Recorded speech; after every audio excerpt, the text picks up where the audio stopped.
therapy for the preparation. Thank you for the prayers.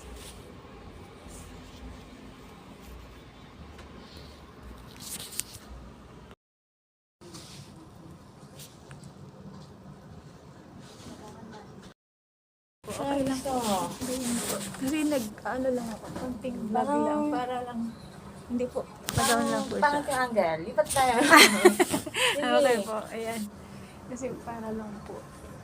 Kaya? Makita po nila to. Ito ka? Kung paano daw po Okay. ginagawa. Gusto ko makita ng family ko. Hawak ko nito, ma'am. Yung kabila po. Yan. Kabahan na. Hawak mo yan. Ito po. Lagyan kong guard dot sa'yo. Yan ang hahawakan ko. Then, gusto natin to. Ang pag, ano mo, ma'am, pag tayo mo, gamit ang iyong, ano, Wala po yung slippers ko kasi parating pa. ano natin pa lang. Okay lang. Sige, dito tayo, ma'am. Hawak ka sa akin. 1, 2, 3, up.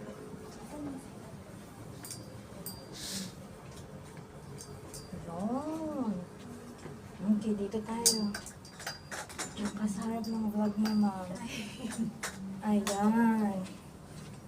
Okay, harap pa doon. Okay, naglakad na tayo agad. Inhale, exhale. Kamusta po ang pakiramdam? Bakit? Ang baba Bakit may tumutusok sa mga bata? masakit na masakit. Ano lang naman. 4 lang. Kaya naman siya tayo. Okay. Kembot ka, ma'am. Right? 1, 2, 3, 4, 5, 6, 7, 8, 9, 10. Okay. Inhale. Exhale. Ayan. Ay, yes, ma'am. Okay. Inhale. Exhale. Inhale. Exhale. Next, ma'am. Forward stepping. 1. Kabila. 2. Bente. Here. 4. 5. 6. 7. 8. 9. 10. Okay. Inhale. Exhale. Anong nararamdaman? Nahilo po. Okay lang. Sakit ng ulo. Wala naman. Yung pain sa tusok-tusok, meron pa din.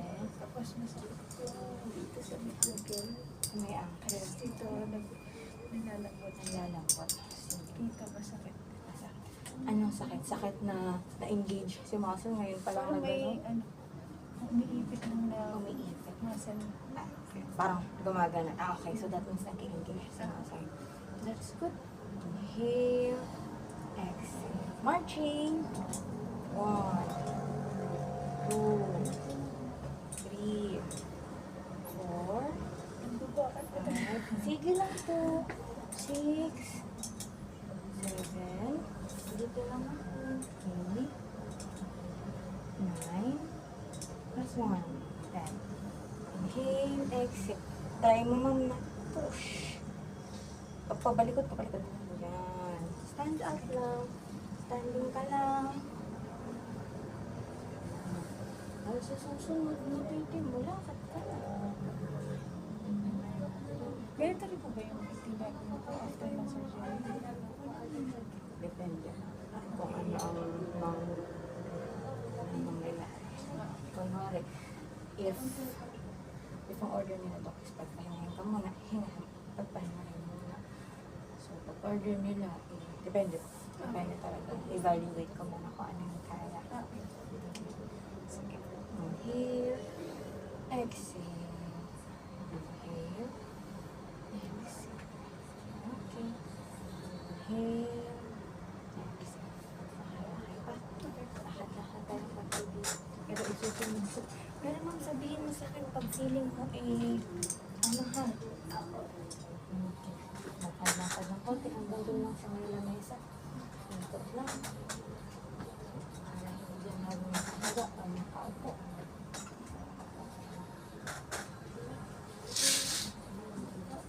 Okay. Gusto mo hanggang pinto? Hindi na. Sige, dito makikita.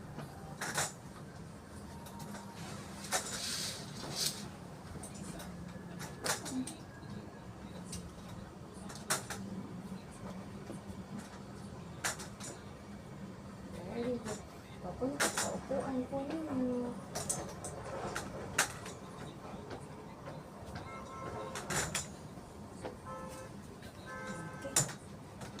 Yan.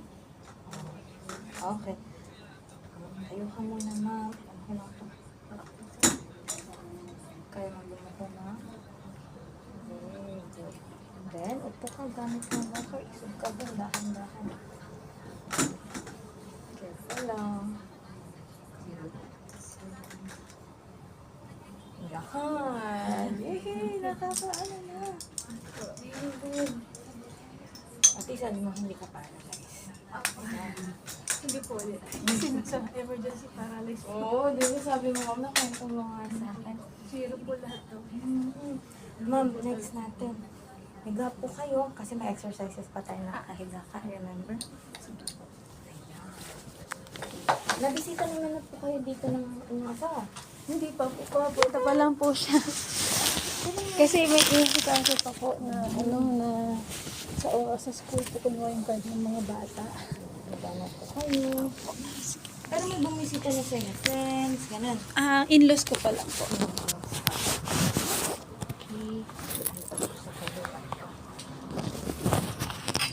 Dito na lang po.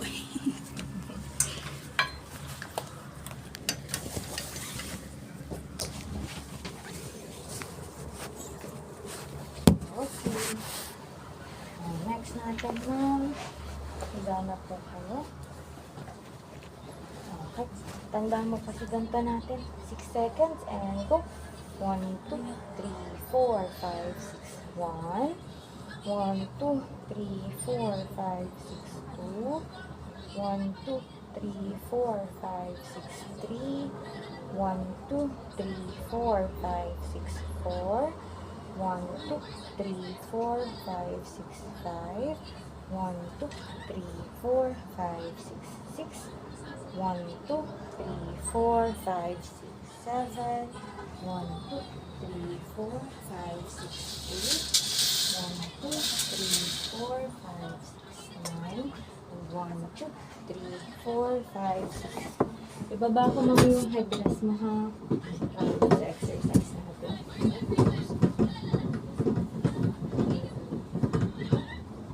Okay, tandaan mo pa yung breathing natin. Makaangat yung pet mo. Tupit dalawang. This is for your core. Yan. 5 beses. 1, 2, 3, 4, 5. Okay. Next, padala ka kang phone holder kay husband mo para ano. Okay. Diba? Okay. Next, ma'am, tanda pa yung ganito. Yung titigilan mo to. Ito. 5 beses lang. And go. 1. Relax. And go. 2. Okay, ulit-ulit. Yung paa mo, papunta doon. Yung kamay mo, pababa. Okay. And go. 1. Relax. 2. 5 beses. 3. 4. 5. Pababa. Si paa mo naman pababa. Kamay mo paangat. 1. 2. 3. 4. 5. Other side. Ganun pa din. 1. 2. 3. 4. 5. Pababa. Ay, pabaliktad. 1. 2. 3. 4. 5. Okay. And we're done, ma'am. Okay. Ganun ko na po ulit yung GP.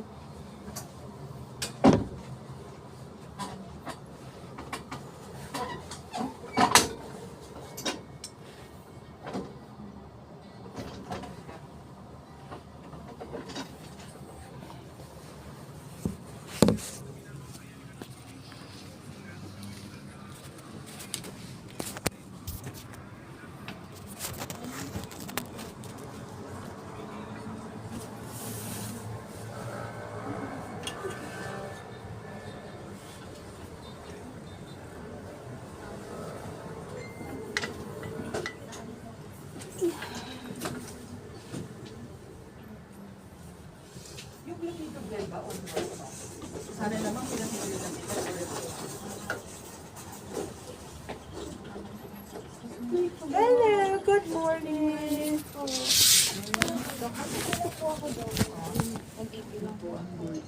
O yung clopidogrel, huwag nang inumin mo. Ako, natawag. Papatigil nun? Natawag po. Naka-hold na? Simula po naman. Monday. I-hold na rin natin yung mycophenolate mofetil. Ngayon po. Oo, simula ngayon. Okay lang. Kaya kung nakainom ka Kanina. okay lang. Yung mamayang gabi, wag na. Okay po. Tapos hanggang surgery, usually mga 1 to 2 weeks post-surgery, pag na lang, pag katapos na lang surgery, tsaka natin i-release. Okay po. Yung hydroxy tuloy, Tuloy po. para lang hindi tayo mag-flare up. Okay. So yung hydroxychloroquine diretso, yung steroids, i-IV namin. Okay po. Siguro on the day na lang ng OR. Okay po. So naka-IV naman, naka-DEXA. Diba? So naka-DEXA ka. Kasi ito equivalent dito sa prednisone sa 30s. Mga 33. Di ba tayo naka-10? Opo. So kaya sabi ko hindi mo na kailangan yung Pred-10 kasi sobra yung Opo. nabibigay ngayon. Kaya siguro yung pains mo not so much din. Di ba? Opo. Nabawasan na ba yung mga kirot-kirot? Medyo po. Diba? Kasi medyo mataas to eh. Mabigat, tapos Oo. So, ang plano plano, po may umapa ako, may tumutusok po sa mga. yung naman, dati po. sorry oo, na-work up ko din ikaw dati sa APAS dati, diba? So, negative naman din. Oo, negative yung dati. Hindi ko na inulit kasi ni-review ko na lang kasi mamaya may kailangan pala tayong mga medicine pero negative naman yung APAS work up mo before. So, okay tayo doon. So, ang nire-review ko kasi kung ano pa baka para lang sure na before surgery, okay na okay tayo. So, ang plano siguro, pagka mag-surgery yung DEXA natin, isi-shift namin sa hydrocortisone. Kasi mas mas mataas din yung dose natin. Pero pag mag-surgery na, Okay. so baka magbibigay kami ng hydrocortisone na 100 every 8 hours during the day na of your OR.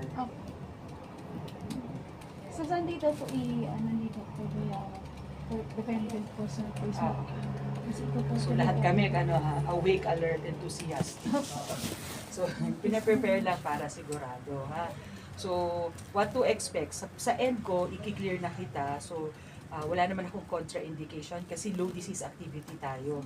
Ibig sabihin, sa bagay, meron kang ILD, so yun yung activity mo more of musculoskeletal, tsaka yung sa ILD natin. So, si Doc naman on board din, aware and alert din. So, plano, hindi ko lang alam kung may sinulat na si Doc, but I'm sure i-hydrocord ka din ni Dr. Agno. Okay. Oo, usually pag ganoon. Wala pa. So, siguro na lang. Pag malapit na, matagal pa naman kasi kaya hindi pa wala pa computer. Pero usually on the day of OR, usually 1 hour nga prior pero baka entire day na lang shift na lang pag nag-NPO ka na. Tapos, yun, mycophenolate, wag na mag-iinom mamayang gabi. After po yung surgery, Hindi pa.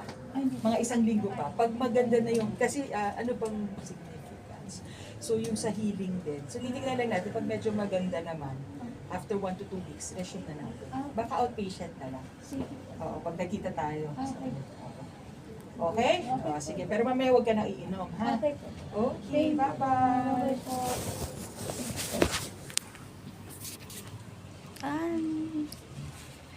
Thank you for the prayers.